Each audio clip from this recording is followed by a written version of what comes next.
Good morning, everybody. Hopefully, once again, you guys had a great weekend. Mine was awesome. Was able to be back at Purdue for the first pitch dinner. Was honored to be able to speak at that thing and got to see my mom, my stepdad, my dad, his girlfriend, my sister, brother-in-law.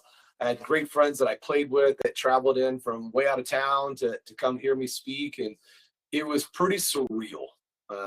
I'd say it was almost kind of like this out of body experience, that just to bring all these different, times of my life and they're together and to be able to speak on that stage, it was very special.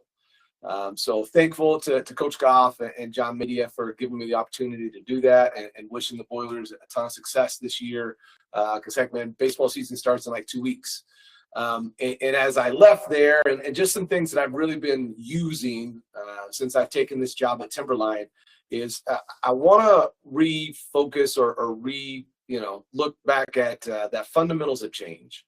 And we'll put that chart up again. And I know we've talked about it on here a couple times, but it's one of those tools that I think is so valuable when we see it, and it can be very easy for us to forget it, and we don't go back to it. And all the time we're trying to lead change. And as you've heard me say before, I don't think people dislike change. I think they dislike poorly led change. And there's a way that we can do it effectively.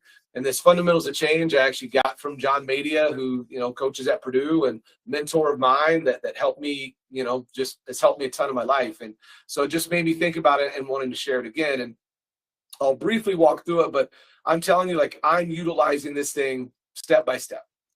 If I have an idea, I know my steps that I need to go to. If I want to roll out this change, I know what I need to go. If something's not working, I listen to what's happening or the words that are coming at me or what I'm seeing, and I know immediately where I need to go to fix it to keep that change moving, right? To keep the ball rolling.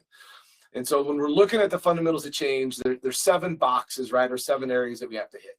One is the case for change. And if we don't have a strong case for change, if we can't present it, it's the status quo, right? The second box is the vision. If we don't have a vision, there's confusion.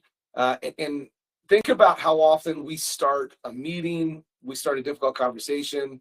Heck, we start our day without a vision. And if I don't have a vision for how I want this day to end up, man, I'm just going to run around all over the place and get to the end of the day and wondering, really, what did I do?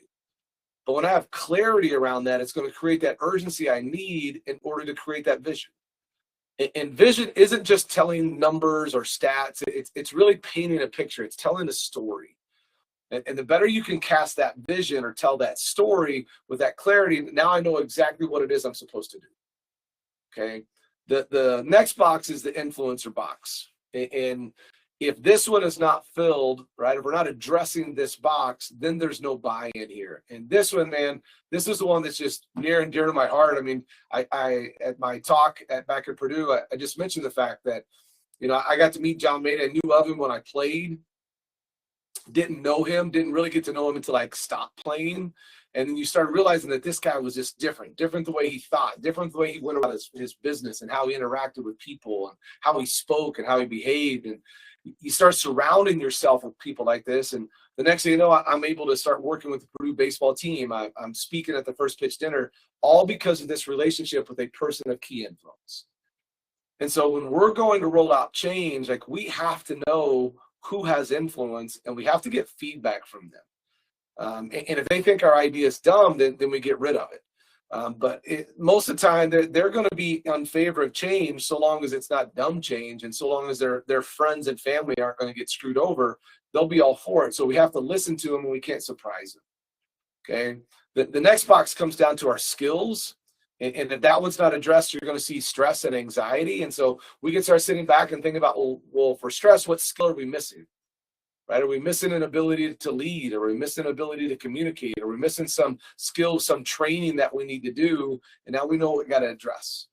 The next box is the incentive box, and that's the personal why, right? The vision could be the company why, the incentives is the personal why. And if that one's not addressed, then we'll have gradual change.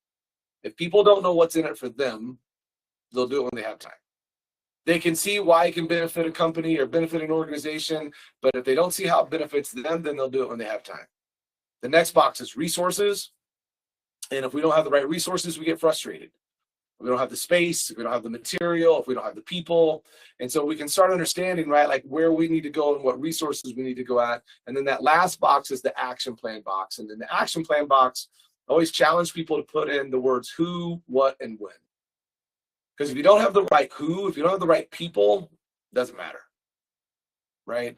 If you're not doing the right stuff, the right what, we can be doing all kinds of stuff, but if it's not the right stuff, it's a false start. And then when, there has to be a timing to it, right? Like if I got it to you today, but you needed it on Friday, it really doesn't matter, right? Great job, but it's kind of a false start aspect. Not kind of, it is a false start aspect of it. And so I just want to reemphasize this fundamentals of change again, because I think it's very easy for us to just forget it. And then we make change so much more difficult. And I mean, as I said earlier, I'm literally practicing this with Timberline, and I'm rolling through anything that I'm trying to do.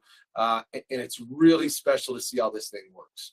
So I know you all are rolling in change. Some of you are in new jobs. You guys are in college and dealing with portal and transfers, and you guys have new businesses and strategic planning, and we're a month into it already of 2026, which is nuts. And so I'm sure you're starting to hear and see some of these things with the change that you're rolling out. So go kill it, go crush it. And if you guys need anything, let me know. Love you all. Bye.